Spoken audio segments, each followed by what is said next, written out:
Hallelujah. ನಮ್ಮ ಕರ್ತನಾದ ಯೇಸುಕ್ರಿಸ್ತನ ನಾಮದಲ್ಲಿ ನಿಮ್ಮೆಲ್ಲರಿಗೂ ಶುಭಗಳು.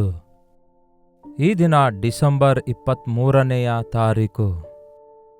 25ನೇ ತಾರೀಕಿಗೆ ಕ್ರಿಸ್ಮಸ್ ಇದೆ ಎಂದು ತಿಂಗಳಿನ ಆರಂಭದಿಂದ ಇಂದಿನವರೆಗೂ ಅನೇಕರು ಆ ಸಂಭ್ರಮದಲ್ಲಿ ತೊಡಗಿದ್ದಾರೆ. ಯೇಸುವಿನ ಜನನವನ್ನು, ಆತನ ಬರೋಣವನ್ನು ಜ್ಞಾಪಕ ಮಾಡಿಕೊಳ್ತಿದ್ದಾರೆ. ಬಹಳ ಸಂತೋಷ. ಇನ್ನು ಕೆಲವರು ಇದನ್ನು ವ್ಯಾಪಾರವಾಗಿ, ಆಚಾರವಾಗಿ, ಅಭ್ಯಾಸವಾಗಿ ಅನುಸರಿಸ್ತಿದ್ದಾರೆ. ಬಹಳ ವಿಷಾದದ ಸಂಗತಿ. ಕ್ರಿಸ್ಮಸ್ನಲ್ಲಿ ಕ್ರಿಸ್ತನಿಲ್ಲದೆ ನಾವು ಏನು ಮಾಡಿದರೂ ಪ್ರಯೋಜನವಿಲ್ಲ, ಎಷ್ಟೇ ಮಾಡಿದರೂ ಪ್ರಯೋಜನವಿಲ್ಲ. ನಮಗೋಸ್ಕರ ರಕ್ಷಕನು ಹುಟ್ಟಿದ್ದಾನೆಂಬ ಸಂಗತಿ ನಮಗೆ ಅವಶ್ಯಕವಾಗಿದೆ. ಈ ಸಂದರ್ಭದಲ್ಲಿ ಬಹಳಷ್ಟು ಜನ ಸ್ಟಾರ್ಸ್ ಕಟ್ಟಿಕೊಳ್ತಾರೆ. ಈಗ ನಾನು ಹಿಂದೆ ಇದ್ದಂತೆ ಕ್ರಿಸ್ಮಸ್ ಟ್ರೀ ಹಾಕಿಕೊಳ್ತಾರೆ. ಹಾಗೂ ಸೆಂಟಾ ಕ್ಲಾಸ್, ಕ್ರಿಸ್ಮಸ್ ತಾತ ಎಂಬುದಾಗಿ ಕೂಡ ಇಟ್ಕೊಳ್ತಾರೆ. ಇವೆಲ್ಲವೂ ಒಂದು ಗುರುತಾಗಿಯೇ ಆರಂಭವಾದವು. ಇವೆಲ್ಲವೂ ಸ್ಪಿರಿಚುವಲ್ ಆಗಿಯೇ ಇದ್ವು. ಆದರೆ ಈ ದಿನ ಆ ಸಡಗರದ ಮಧ್ಯದಲ್ಲಿ ಅದರ ಅರ್ಥವನ್ನೇ ಮರೆತು ಹೋಗ್ತಿದ್ದಾರೆ. ಯೇಸು ಕ್ರಿಸ್ತನು ಜನಿಸಿದಾಗ ನಕ್ಷತ್ರ ಹುಟ್ಟಿತು. ಆ ನಕ್ಷತ್ರ ಜ್ಞಾನದ ಒಂದು ಶಾಸ್ತ್ರ ತಿಳಿದುಕೊಂಡಿರುವ ಜ್ಞಾನಿಗಳು ಆ ನಕ್ಷತ್ರದ ವಿಶೇಷತೆ ನೋಡಿ ಯೇಸು ಕ್ರಿಸ್ತನು ಹುಟ್ಟಿದಾನೆ ಎಂಬುದಾಗಿ, ಆತನು ಯಹೂದ್ಯರ ಅರಸನಾಗಿ ಹುಟ್ಟಿದಾನೆ ಎಂಬ ಸಂಗತಿ ಹುಡುಕಿಕೊಂಡು ಬರುತ್ತಾ ಇರುವಾಗ ಆ ನಕ್ಷತ್ರವೇ ಅವರಿಗೆ ದಾರಿ ತೋರಿಸಿತು. ಅವರು ಬಹಳ ದೂರದಿಂದ ಬಂದಿರುವಂತೆ ಚರಿತ್ರೆ ಹೇಳುತ್ತ ಪ್ರಿಯರೇ. ಮೂಡಣ ದೇಶದಿಂದ ಬಂದಿದ್ರು, ಪಾಲಸ್ತೀನಕ್ಕೆ ಹೋಗಿದ್ರು. ಆ ನಕ್ಷತ್ರಕ್ಕೆ ಗುರುತಾಗಿ ದಿನ ನಾವು ಸ್ಟಾರ್ಸ್ ಕಟ್ಕೊಳ್ತೇವೆ. ಒಂದು ಸ್ಟಾರ್ ಕಟ್ಟಿದಾಗ ಇದು ಯೇಸು ಕ್ರಿಸ್ತನನ್ನು ನಂಬಿದಂಥವರ ಮನೆ ಎಂಬುದಾಗಿ ಈ ಲೋಕಕ್ಕೆ ನಾವು ಸಾಕ್ಷಿ ಕೊಟ್ಟಂತಿರುತ್ತೆ. ಆದರೆ ಸ್ಟಾರ್ ಮನೆ ಮೇಲಿದ್ದು ಹೃದಯದಲ್ಲಿ ಕ್ರಿಸ್ತನಿಲ್ಲದಿದ್ದರೆ, ನಿಮ್ಮ ಸಾಕ್ಷಿ ಸರಿಯಾಗಿಲ್ಲದಿದ್ದರೆ ದೇವರ ನಾಮಕ್ಕೆ ಮಹಿಮೆ ಉಂಟಾಗಲ್ಲ, ನಾಚಿಕೆ ಉಂಟಾಗುತ್ತೆ. ಹೌದಲ್ಲವೇ? ಹಾಗಾದರೆ ಈ ಕ್ರಿಸ್ಮಸ್ ಟ್ರೀ ಅನ್ನುವುದು ಆ ಕಾಲದಲ್ಲಿ, ಯಾವಾಗಲೂ ಟ್ರೀ ಅನ್ನುವುದು ವಿಗ್ರಹಾರಾಧನೆಗೆ, ಅಂದರೆ ಆ ಮರವನ್ನು ಕಡಿದು ಅದನ್ನೇ ಗೊಂಬೆಯನ್ನಾಗಿ ಮಾಡ್ತಾರೆ ಎಂಬುದಾಗಿ ನಾವು ಬೈಬಲ್ನಲ್ಲಿ ನೋಡ್ತೇವೆ. ಹಾಗಾಗಿ ಆ ಮರಗಳನ್ನು ಕಡಿದು ನಾವು ಇಟ್ಕೊಳ್ಬಾರ್ದು ಎಂಬುದಾಗಿ ನಮ್ಮ ಪೂರ್ವಿಕರೆಲ್ಲ ಹೇಳ್ತಾ ಬರ್ತಾಯಿದ್ರು. ಪೂಜಿಸಬಾರದು ಎನ್ನುವ ಮಾತು ವಾಸ್ತವವೇ. ಆದಿಸಭೆಯಲ್ಲಿ ಜರ್ಮನಿಯಲ್ಲಿ ಈ ಕ್ರಿಸ್ಮಸ್ ಟ್ರೀ ಪ್ರಾರಂಭವಾಯಿತು. ಒಂಥರ ಮಕ್ಕಳ ಕಣ್ಣಿಗೆ ವಿಸ್ಮಯವಾಗಿರುವುದಕ್ಕೋಸ್ಕರ ಆ ಮರದ ಸುತ್ತಲೂ ಗಿಫ್ಟ್ಗಳನ್ನು ಕಟ್ಟಿ ಆ ಗಿಫ್ಟ್ಗಳೆಲ್ಲ ಮಕ್ಕಳಿಗೆ ಬಹುಮಾನವಾಗಿ ಕೊಡುವುದರಿಂದ ಅದು ಪ್ರಾರಂಭವಾಯಿತು. ನಾವೇ ಕಟ್ಟಿಕೊಂಡು ನಾವೇ ಮುಚ್ಚಿಟ್ಕೊಂಡು ತಿನ್ನೋದಲ್ಲ, ಆದರೆ ಅವುಗಳನ್ನು ಎಲ್ಲರಿಗೂ ಹಂಚಿಕೊಡಬೇಕು. ಅವುಗಳಿಗೆ ಎಲ್ಲ ಥರದ ಗಿಫ್ಟ್ಗಳನ್ನಿಟ್ಟು ಮಕ್ಕಳಿಗೆ ಕೊಡಬೇಕು. ಯಾಕೆಂದರೆ ನಿಮ್ಮ ಹಾಗೆಯೇ ಯೇಸು ಒಬ್ಬ ಬಾಲಕನಾಗಿ ಜನಿಸಿ ಬಂದಿದ್ದಾರೆಂದು ಹೇಳುವುದಕ್ಕಾಗಿ. ಅರ್ಥಗರ್ಭಿತವಾಗಿ ಆ ರೀತಿಯಾಗಿ ಮಾಡಿ ಗಿಫ್ಟ್ಗಳನ್ನು ಕೊಡುವುದರಲ್ಲಿ ತಪ್ಪೇನೂ ಇಲ್ಲ ಪ್ರಿಯರೇ. ಆದರೆ ಅದಕ್ಕೆ ಪ್ರಾಮುಖ್ಯತೆ ಕೊಟ್ಟು ಕ್ರಿಸ್ತನಿಗೆ ಸ್ಥಳ ಕೊಡದೇ ಇದ್ದರೆ ಅದು ವ್ಯರ್ಥ.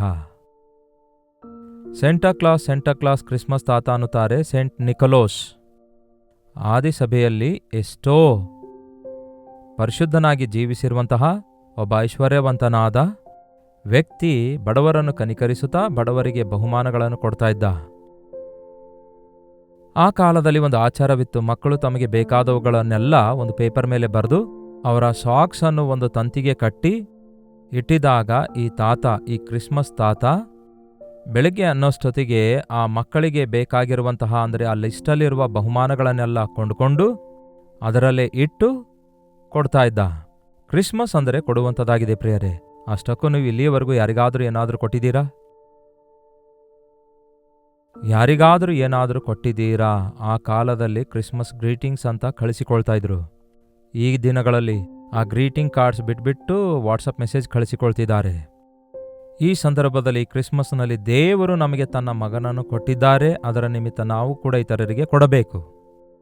ಅದೇ ಪ್ರಾಮುಖ್ಯವಾದದ್ದು. ಕೇವಲ ಲೋಕ ಸಂಬಂಧವಾದ ಆ ಬಹುಮಾನಗಳು ಮಾತ್ರವಲ್ಲದೆ ಕ್ರಿಸ್ತನಿಗೇ ನಾವು ಬಹುಮಾನವಾಗಿ ಕೊಡೋದಾದರೆ, ರಕ್ಷಕನನ್ನು ಇತರರಿಗೆ ತಿಳಿಯಪಡಿಸುವುದಾದರೆ ಅದೇ ನಿಜವಾದ ಸೆಲೆಬ್ರೇಷನ್ ಆಗಿರುತ್ತೆ. ಅರ್ಥಗರ್ಭಿತವಾಗಿ ಈ ಕ್ರಿಸ್ಮಸ್ ಅನ್ನು ಆಚರಿಸೋಣ. ಆತ್ಮದಿಂದಲೂ ಸತ್ಯದಿಂದಲೂ ಆತನನ್ನು ಆರಾಧಿಸೋಣ. ಚಿಕ್ಕ ಪ್ರಾರ್ಥನೆ. ಪರಿಶುದ್ಧ ದೇವರೇ, ನಿಮಗೆ ವಂದನೆಗಳು. ಮತ್ತೊಂದು ವಿಶೇಷ ದಿನದಲ್ಲಿ ನಿಮ್ಮ ಪಾದ ಸನ್ನಿಧಿಗೆ ಸೇರಿ ಈ ದಿನಗಳಲ್ಲಿ ನಿಮ್ಮ ಪ್ರೀತಿಯನ್ನು ಸವಿಯುತ್ತಾ ನಿಮ್ಮ ಜನನವನ್ನು ಜ್ಞಾಪಕ ಮಾಡಿಕೊಳ್ಳುತ್ತಾ ಇರುವ ಈ ಸಂದರ್ಭದಲ್ಲಿ ನಮ್ಮ ಆಧ್ಯಾತ್ಮಿಕಕ್ಕೆ ಅಗತ್ಯವಾಗಿರುವ ಸತ್ಯಗಳನ್ನು ಕಲಿಯಲು ಸಹಾಯ ಮಾಡಿರಿ ಎಂದು ಕ್ರಿಸ್ತನ ನಾಮದಲ್ಲಿ ಬೇಡುತ್ತೇನೆ ತಂದೆಯೇ, ಆಮೇನ್. ದೇವರಿಗೆ ಸ್ತೋತ್ರ. ಎಲ್ಲಾ ಸಂದರ್ಭಗಳಲ್ಲಿ ಬೇಕಾದ ಎಲ್ಲಾ ವಿಷಯಗಳು ನಮಗೆ ಪರಿಶುದ್ಧ ಸತ್ಯವೇದದಲ್ಲಿ ಲಭ್ಯ ಇವೆ. ಲೂಕನ ಸುವಾರ್ತೆ 2ನೇ ಅಧ್ಯಾಯ ವಚನ 1ರಿಂದ ಓದುತ್ತೇನೆ ಕೇಳಿ.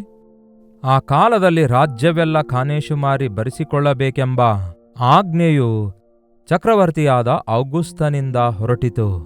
ಕುರೇನ್ಯನು ಸುರಿಯಕ್ಕೆ ಅಧಿಪತಿಯಾಗಿದ್ದಾಗ ಈ ಮೊದಲನೆಯ ಖಾನೇಶುಮಾರಿ ನಡೆಯಿತು. ಆಗ ಎಲ್ಲರೂ ಖಾನೇಶುಮಾರಿ ಬರೆಸಿಕೊಳ್ಳುವುದಕ್ಕಾಗಿ ತಮ್ಮ ತಮ್ಮ ಊರುಗಳಿಗೆ ಹೊರಟರು. ಯೋಸೇಫನು ಸಹ ದಾವೀದನ ಮನೆತನದವನು ಗೋತ್ರದವನು ಆಗಿದ್ದರಿಂದ ತನಗೆ ನಿಶ್ಚಿತಾರ್ಥವಾದ ಮರಿಯಳ ಸಂಗಡ ಗಲಿಲಾಯ ಸೀಮೆಯ ನಜರೇತ್ ಎಂಬ ಊರಿನಿಂದ ಹೊರಟು ಯೂದಾಯದಲ್ಲಿರುವ ಬೆತ್ಲೆಹೇಮ್ ಎಂಬ ದಾವೀದನೂರಿಗೆ ಹೋದನು. ಏನಂತೆ? ಯೂದಾಯದಲ್ಲಿರುವ ಬೆತ್ಲೆಹೇಮ್ ಎಂಬ ದಾವೀದನೂರಿಗೆ ಹೋದನು. ಆಗ ಮರಿಯಳು ಪೂರ್ಣ ಗರ್ಭಿಣಿಯಾಗಿದ್ದಳು. ಅವರು ಅಲ್ಲಿದ್ದಾಗ ಆಕೆಗೆ ದಿನ ತುಂಬಿತ್ತು. ಆಕೆಯು ತನ್ನ ಚೊಚ್ಚಲ ಮಗನನ್ನು ಹೆತ್ತು ಬಟ್ಟೆಯಲ್ಲಿ ಸುತ್ತಿ ಛತ್ರದಲ್ಲಿ, ಅವರಿಗೆ ಸ್ಥಳವಿಲ್ಲದ ಕಾರಣ ಅವನನ್ನು ಗೋದಲಿಯಲ್ಲಿ ಮಲಗಿಸಿದಳು. ಕ್ಲುಪ್ತವಾಗಿ ಕ್ರಿಸ್ತನ ಜನನ ಸಂದರ್ಭದ ಕುರಿತಾಗಿ ಇಲ್ಲಿ ನಾವು ಓದುತ್ತೇವೆ. ಯೇಸುಕ್ರಿಸ್ತನು ಜನಿಸಲ್ಪಟ್ಟಾಗ ಮೊಟ್ಟಮೊದಲ ಒಂದು ಜನಗಣತೆ ಮಾಡಲಾಯಿತು. ಮೊಟ್ಟಮೊದಲ ಕ್ಯಾಲೆಂಡರ್ ಲೆಕ್ಕಾಚಾರಗಳೆಲ್ಲ ಶುರುವಾದವು. ಈಗ ನಾವು ಅನುಸರಿಸುವ ಕ್ಯಾಲೆಂಡರ್ ಕ್ರಿಸ್ತನ ಜನನದ ನಂತರ ಪ್ರಾರಂಭವಾಯಿತು. ಕ್ರಿಸ್ತ ಪೂರ್ವ, ಆನಂತರ ಕ್ರಿಸ್ತ ಶಕ ಎನ್ನುವಂತೆ ಈ ವರ್ಷದಲ್ಲಿ 2025ನೇ ವರ್ಷದಲ್ಲಿ ನಾವು ಕ್ರಿಸ್ತನ ಜನ್ಮದಿನವನ್ನು ಜ್ಞಾಪಕ ಮಾಡಿಕೊಳ್ತಿದ್ದೇವೆ. ಒಂದು 4 ಇಯರ್ಸ್ ಆ ಕಡೆ ಈ ಕಡೆ ಹೆಚ್ಚು ಕಡಿಮೆ ಇದ್ದಿರಬಹುದು. ಬಟ್ ಆತನೇ ನಿಜವಾದ ದೇವರಾಗಿದ್ದಾನೆ ಎಂಬುದಾಗಿ, ಕ್ರಿಸ್ತನ ಜನನ ಕಟ್ಟುಕತೆ ಅಲ್ಲ ಎಂಬುದನ್ನು, ಇದು ಚರಿತ್ರೆಯಾಗಿದೆ, ಚರಿತ್ರೆ ಯಾರು ಮಾರ್ಪಡಿಸಲಿಕ್ಕಾಗೋದಿಲ್ಲ ಎಂಬುದನ್ನು ನಾವು ಗ್ರಹಿಸಬಲ್ಲೆವು. ಇಲ್ಲಿ ದಾವೀದನ ವಂಶದೊಳಗಿಂದ ದಾವೀದ ಕುಮಾರನಾಗಿ ರಕ್ಷಕನು ಜನಿಸುತ್ತಾನೆ ಎಂದು ಹೇಳಿದ ಪ್ರಕಾರ, ದಾವೀದನ ವಂಶಕ್ಕೆ ಸೇರಿರುವಂತಹ ಯೋಸೇಫನು ಒಂದು ಪ್ರವಾದನೆ ಹೇಳುತ್ತೆ, ಬೆತ್ಲೆಹೇಮೇ ನೀನು ಅಲ್ಪವಾದವಳಲ್ಲ, ಬೆತ್ಲೆಹೇಮಿನಿಂದಲೇ ಲೋಕರಕ್ಷಕನು ಉದಯಿಸಿ ಬರುತ್ತಾನೆ ಎಂದು ಆ ದಿನ ಮೀಕ ಹಳೆ ಒಡಂಬಡಿಕೆಯಲ್ಲಿ ಪ್ರವಾದಿಸಿರುವ ಪ್ರವಾದನೆ ನೆರವೇರುವ ಹಾಗೆ ನಜರೇತಿನಲ್ಲಿರುವಂತಹ ಯೋಸೇಫ ಮರಿಯಳು ಖಾನೇಶುಮಾರಿ ಬರೆಸಿಕೊಳ್ಳುವುದಕ್ಕೋಸ್ಕರ ನಜರೇತಿನಿಂದ ಬೆತ್ಲೆಹೇಮಿಗೆ ಹೋಗುತ್ತಾರೆ.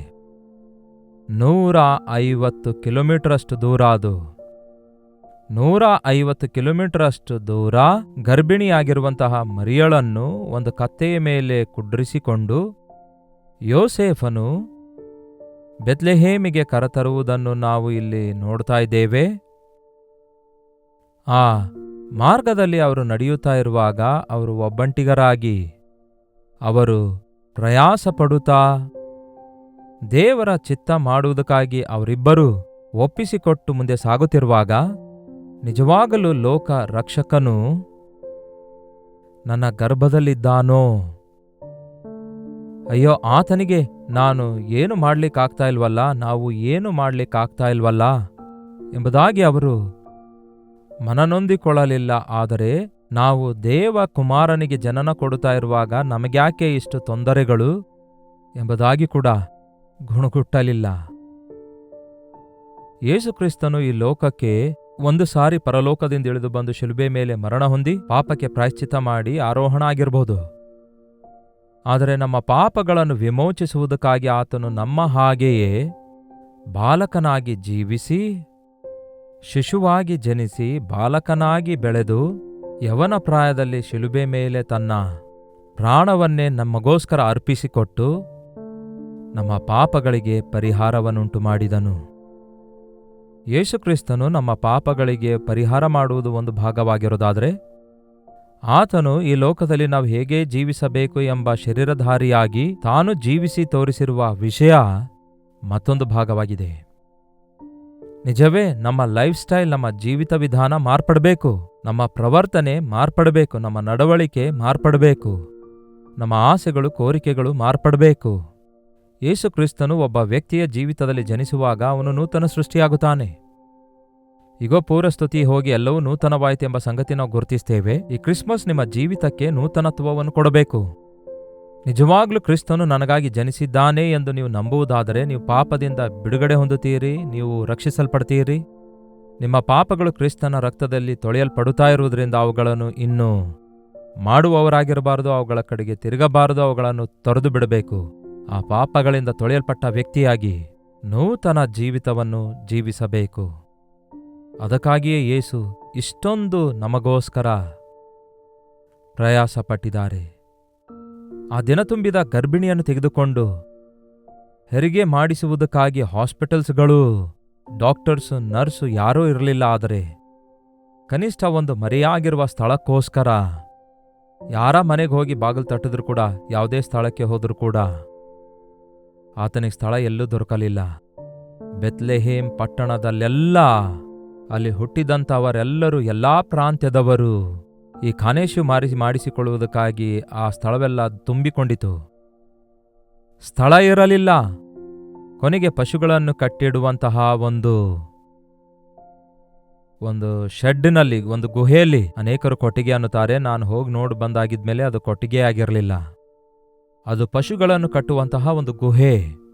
ಒಂದು ಬಂಡೆಯೊಳಗೆ ಗುಹೆ ಇರುತ್ತೆ. ಆ ಗುಹೆಯೊಳಗೆ ಪಶುಗಳು ಪಾರ್ಕಿಂಗ್ ರೀತಿಯಲ್ಲಿ ಪಶುಗಳನ್ನು ಆ ಗುಹೆಯೊಳಗಡೆ ಕರ್ಕೊಂಡು ಹೋಗಿ ಅಲ್ಲಿ ಅವುಗಳನ್ನಿಡ್ತಾ ಇದ್ರು. ಅಲ್ಲಿ ಪಶುಗಳು ಹುಲ್ಲು ತಿನ್ನುವಂತಹ ಗೋದಲಿಯಲ್ಲಿ ಆತನನ್ನು ಮಲಗಿಸಿಟ್ಟಿದ್ರು.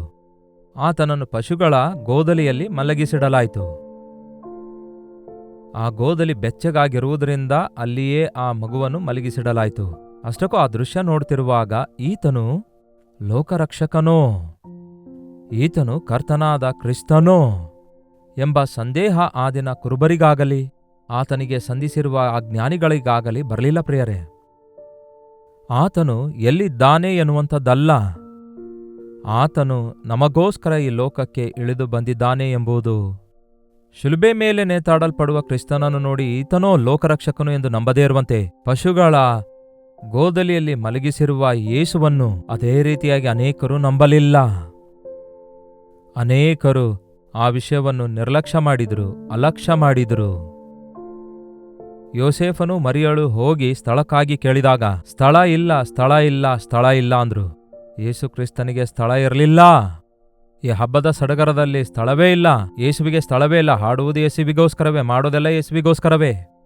ಮಾಡುವಂತಹ ಆ ಸಂಭ್ರಮವೆಲ್ಲ ಆತನಿಗಾಗಿಯೇ ಮಾಡ್ತಾ ಇದ್ದೇವೆ. ಆದರೆ ಯೇಸು ಇದ್ದಾರಾ ನಮ್ಮ ಸಂಭ್ರಮದಲ್ಲಿ? ಯೇಸುವಿನ ಸನ್ನಿಧಿ ಇದೆಯಾ? ಆ ಕೃತಜ್ಞತೆ ಇದೆಯಾ? ಆ ಸ್ತುತಿ ಇದೆಯಾ? ಆ ಆಶ್ಚರ್ಯ ಇದೆಯಾ? ಆ ಆನಂದ ಇದೆಯಾ? ಆ ಉಲ್ಲಾಸ ಇದೆಯಾ? ಆಚಾರದಂತೆ ಹಬ್ಬ ಆಚರಿಸುವುದರಿಂದ ಪ್ರಯೋಜನವಿಲ್ಲ. ಆತನಿಗೆ ಸ್ಥಳ ಕೊಡಿಯಿರಿ. ಒಮ್ಮೆ ಒಬ್ಬ ತಾಯಿ ಅನೇಕ ವರ್ಷಗಳ ನಂತರ ಮಗನು ಹುಟ್ಟಿದ್ದಕ್ಕೆ ಆ ಮಗನ ಹುಟ್ಟು ಹಬ್ಬಕ್ಕಾಗಿ ಎಲ್ಲಾ ಜನರನ್ನು ಕರೆದಳಂತೆ. ಫಸ್ಟ್ ಬರ್ತ್ಡೇಗೆ ಆ 1 ವರ್ಷದ ಕೂಸನ್ನು ನೋಡುವುದಕ್ಕಾಗಿ ಆ ಕೂಸಿನ ಬರ್ತ್ಡೇಗೆ ಅನೇಕ ಜನರು ಬರ್ತಾರೆ.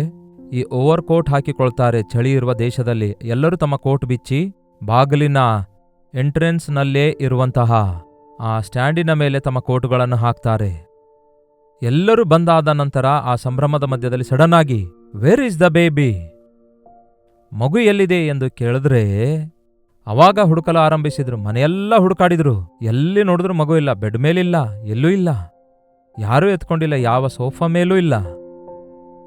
ಸಡನ್ ಆಗಿ ಆ ತಾಯಿಗೆ ನೆನಪಾಯಿತು. ತಕ್ಷಣವೇ ಓಡೋಡಿ ಹೋಗಿ ಆ ಎಂಟ್ರೆನ್ಸ್ನಲ್ಲಿ ಬಿಟ್ಟಿರುವಂತಹ ಆ ತೊಟ್ಲಲ್ಲಿ ಎಲ್ಲಾ ಬಂದವರು ಆ ಕೋಟ್ಗಳನ್ನು ಆ ತೊಟ್ಟಿಲಿನ ಮೇಲೆ ಹಾಕಿದ್ರು. ಅದು ತೆಗೆದು ನೋಡಿದಾಗ ಅದರೊಳಗಡೆ ಆ ಮಗು ಚೆನ್ನಾಗಿ ಮಲಗಿಕೊಂಡಿತು. ಆ ಸಡಗರದ ಮಧ್ಯದಲ್ಲಿ ನಿಜವಾದ ವಿಷಯವನ್ನು ಮರೆತು ಹೋಗುವವರಾಗಿ, ಯೇಸುವಿಗೆ ಸ್ಥಳ ಕೊಡಲಾರದವರಾಗಿ ಇರ್ತಾ ಇದ್ದಾರೆ. ಈ ದಿನ ಯೇಸು ಕೇಳ್ತಾ ಇದ್ದಾರೆ, ನನಗೆ ಸ್ಥಳ ಕೊಡಿರಿ. ನಿಮ್ಮ ಹಬ್ಬದಲ್ಲಿ ನನಗೆ ಸ್ಥಳ ಕೊಡಿರಿ. ನಿಮ್ಮ ಹೃದಯದಲ್ಲಿ ನನಗೆ ಸ್ಥಳ ಕೊಡಿರಿ. ನಿಮ್ಮ ಆಲಯಗಳಲ್ಲಿ ನನಗೆ ಸ್ಥಳ ಕೊಡಿರಿ. ನನಗೆ ಮಾತಾಡಲು ಬಿಡಿರಿ. ನಾನು ದರ್ಶಿಸುವಂತೆ ಬಿಡಿರಿ. ನಾನು ಆಶೀರ್ವದಿಸುವಂತೆ ಬಿಡಿ. ನನ್ನನ್ನು ಜ್ಞಾಪಕ ಮಾಡಿಕೊಳ್ಳಿರಿ. ಯಾಯೀರನ ಮಗಳು ಸಾಯುತ್ತಾಳೆ. ಸ್ವಾಮಿ, ನನ್ನ ಮನೆಗೆ ಬಾ ಎಂದು ಕರೆಯುತ್ತಾನೆ ಆ ಹುಡುಗಿಯ ತಂದೆ. ಯೇಸು ಅವನ ಮನೆಗೆ ಹೋಗುತ್ತಿರುವಾಗ ಯೇಸು ತಡ ಮಾಡಿದ್ದಕ್ಕೆ ಅವನ ಮಗಳು ಸತ್ತಳೆಂದು ಅಲ್ಲಿ ಗುಂಪು ಗುಂಪಾಗಿದ್ರು ಜನರೆಲ್ಲ. ಅಲ್ಲಿ ಬಹಳಷ್ಟು ಜನ ಸತ್ತಾಗ ಒಂಥರ ಶೋಕಿಸುತ್ತಾ ಇರ್ತಾರಲ್ಲವೇ ಮನೆಗಳಲ್ಲಿ. ಕೆಲವರು ಬ್ಯಾನರ್ ಮಾಡಿಸುತ್ತಾರೆ, ಹೂ ಮಾಲೆ ಮಾಡಿಸ್ತಾರೆ. ಅನೇಕರು ಅಳ್ತಾ ಇದ್ರೆ ಯೇಸು ಮನೆಗೆ ಹೋಗೋಣ ಅಂದ್ರೆ ಅಲ್ಲಿ ಸ್ಥಳವೇ ಕೊಡ್ತಾ ಇಲ್ಲ. ಆತನು ಹೇಳ್ತಾನೆ, ಸ್ಥಳ ಕೊಡಿರಿ. ನಾನು ಆ ಮಗಳನ್ನು ಎಬ್ಬಿಸುತ್ತೇನೆ ಅನ್ನುತ್ತಾರೆ. ಆತನು ಸ್ಥಳ ಕೊಡಿರಿ ಅಂತ ತೂರ್ಕೊಂಡು ಹೋಗಿ ಆ ಮಗುವಿನ ಮೇಲೆ ಕೈಯಿಟ್ಟು ಪ್ರಾರ್ಥಿಸಿದಾಗ ಆ ಮಗಳು ಸತ್ತಂತಹ ಮಗಳು ತಿರುಗಿ ಎದ್ದು ಬರ್ತಾಳೆ. ಯೇಸುವಿಗೆ ಸ್ಥಳ ಕೊಟ್ರೆ ಅಲ್ಲಿ ಜೀವವಿರುತ್ತೆ. ಯೇಸುವಿಗೆ ಸ್ಥಳ ಕೊಡಲಾರದ ಸ್ಥಳದಲ್ಲಿ ನಿರ್ಜೀವವೇ ಇರುತ್ತೆ. ಆರ್ಟಿಫಿಷಿಯಲ್ ಆಗಿ ಎಷ್ಟೇ ಆರ್ಭಾಟ ಇದ್ದಾಗಿಯೂ ಆತ್ಮನ ಕಾರ್ಯಗಳು ನಡೆಯಬೇಕಾದರೆ ಯೇಸುವಿಗೆ ಸ್ಥಳ ಕೊಡಬೇಕು. ನಿಜವಾದ ಕ್ರಿಸ್ಮಸ್ ಹೇಗೆ ಆಚರಿಸಬೇಕೆನ್ನುವುದು ಇಂದಿನಿಂದಲೇ ಪ್ರಾರಂಭಿಸಬಹುದು ಪ್ರಿಯರೇ. ಹೇಳಬೇಕಾದ್ರೆ ಜೀವಿತ ಕಾಲವೆಲ್ಲ ಬದುಕೆಲ್ಲ ಯೇಸುವಿನ ಪ್ರೀತಿ ಜ್ಞಾಪಕ ಮಾಡಿಕೊಳ್ತಿರಬೇಕು. ನೀವು ಒಬ್ಬಂಟಿಗರಾಗಿ ಹೋಗಿ ನಿಮಗೋಸ್ಕರ, ನಿಮ್ಮಂಥವನಿಗೋಸ್ಕರ ಪರಲೋಕವನ್ನು ಬಿಟ್ಟು ಎಷ್ಟೊಂದು ಶ್ರಮೆ ಅನುಭವಿಸಿ, ಅಷ್ಟೊಂದು ತಿರಸ್ಕರಿಸಲ್ಪಟ್ಟು, ಅಷ್ಟೊಂದು ವಿಸರ್ಜಿಸಲ್ಪಟ್ಟು, ನಿಮಗೋಸ್ಕರ ಯೇಸು ಈ ಲೋಕಕ್ಕೆ ಬಂದು ನಿಮಗೋಸ್ಕರ ಯೇಸು ತನ್ನ ಪ್ರಾಣ ಕೊಟ್ಟಿರುವ ಆತನ ಪ್ರೀತಿ ನೆನೆಸುವುದಾದರೆ, ಕ್ರಿಸ್ತನನ್ನು ಆರಾಧಿಸುವುದಾದರೆ, ನಿಮ್ಮ ಹೃದಯದಲ್ಲಿ ನಿಜವಾದಂತಹ ಅಭಿವೃದ್ಧಿಯನ್ನು, ಆಶೀರ್ವಾದವನ್ನು, ಒಂದು ಉಜ್ಜೀವನವನ್ನು ಹೊಂದುವವರಾಗಿರ್ತೀರಿ. ಮತ್ತೊಂದು ಮುಖ್ಯವಾದ ವಿಷಯವೇನೆಂದರೆ, ಈ ಕ್ರಿಸ್ಮಸ್ ಸಂದರ್ಭದಲ್ಲಿ ನೀವು ಎಷ್ಟು ಆನಂದಿಸುತ್ತಾ ಇದ್ದೀರಿ ಎನ್ನುವುದಕ್ಕಿಂತ, ನೀವು ಏನೇನು ಊಟ ಮಾಡ್ತಾ ಇದ್ದೀರಿ, ಏನೇನು ಕೊಂಡ್ಕೊಂಡಿದ್ದೀರಿ ಎನ್ನುವುದಕ್ಕಿಂತ, ಬಡವರಿಗೆ ಕನಿಕರಿಸುವವನು ಧನ್ಯನು, ಬಡವರಿಗೆ ಸಹಾಯ ಮಾಡುವವನು ಯೆಹೋವನಿಗೆ ಸಾಲ ಕೊಟ್ಟವನಂತಿರ್ತಾನೆ. ಈ ಆನಂದವನ್ನು ಬಡವರ ಬಳಿಗೆ ಹೋಗಿ, ಯೇಸುವನ್ನು ಅರಿಯದೇ ಇರುವವರೆಲ್ಲರೂ ಬಡವರಾಗಿದ್ದಾರೆ. ಯೇಸುವನ್ನು ಕಂಡುಕೊಳ್ಳದೇ ಇರುವಂಥವರು ಎಷ್ಟೇ ಐಶ್ವರ್ಯವಂತರಾಗಿದ್ರು, ಎಷ್ಟೇ ವಿದ್ಯಾವಂತರಾಗಿದ್ರು, ಅವರೂ ಬಡವರಾಗಿದ್ದಾರೆ. ಹಾಗಾಗಿ ಅಂಥವರಿಗೆ ನೀವು ಈ ಸಂದರ್ಭದಲ್ಲಿ ಯೇಸುವಿನ ಪ್ರೀತಿಯನ್ನು ತಿಳಿಯಪಡಿಸಿ ಹ್ಯಾಪಿ ಕ್ರಿಸ್ಮಸ್ ಎಂದು ಹೇಳಿಕೊಳ್ಳುವುದಕ್ಕಿಂತ ಅದನ್ನು ಕ್ರಿಯೆಯಲ್ಲಿ ತೋರಿಸಿಕೊಡುವುದಾದರೆ ಆಶೀರ್ವದಿಸಲ್ಪಡ್ತೇವೆ. ಅರ್ಥಗರ್ಭಿತವಾದ ಕ್ರಿಸ್ಮಸ್ ಅನ್ನು ನಾವೆಲ್ಲರೂ ಆಚರಿಸೋಣ. ಪ್ರಾರ್ಥನೆ. ಪರಿಶುದ್ಧ ದೇವರೇ, ಪ್ರೀತಿಯುಳ್ಳ ತಂದೆಯೇ, ಒಂದು ಸಾರಿ ನಮ್ಮನ್ನು ದೃಷ್ಟಿಸಿ ನೋಡಿರಿ. ಲೋಕವೆಲ್ಲ ಎಷ್ಟೋ ಆರ್ಭಟದಿಂದ ತೊಡಗಿದೆ. ಪ್ರತಿಯೊಬ್ಬರು ಬಾಲ ಯೇಸುವಿನ ವಿಷಯದಲ್ಲಿ ಆನಂದಿಸ್ತಿದ್ದಾರೆ. ಆದರೆ ಪರಿಪೂರ್ಣನಾದ, ಸಂಪೂರ್ಣನಾದ, ಶಿಲುಬೆಯಲ್ಲಿ ಮರಣ ಹೊಂದಿ ತಿರುಗಿ ಎದ್ದು ಬಂದಿರುವಂತಹ ಕ್ರಿಸ್ತನನ್ನು ಅರಿಯದವರೇ ಆಗಿದ್ದಾರೆ.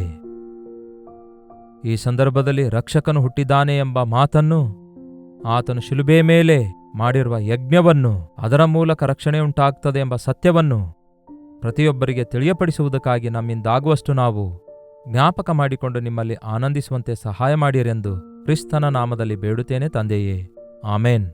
ತಂದೆಯಾದ ದೇವರ ಪ್ರೀತಿಯು, ಮಗನಾಗಿರುವ ಕ್ರಿಸ್ತನ ಕೃಪೆಯು, ಆದರಣೆಕರ್ತನಾದ ಪವಿತ್ರಾತ್ಮನ ಸಹವಾಸವು ಕೂಡಿ ಬಂದಿರುವ ನಮ್ಮೆಲ್ಲರ ಸಂಗಡ ಇಂದಿಗೂ ಸದಾಕಾಲಕ್ಕೂ ನೆಲೆಯಾಗಿರಲಿ.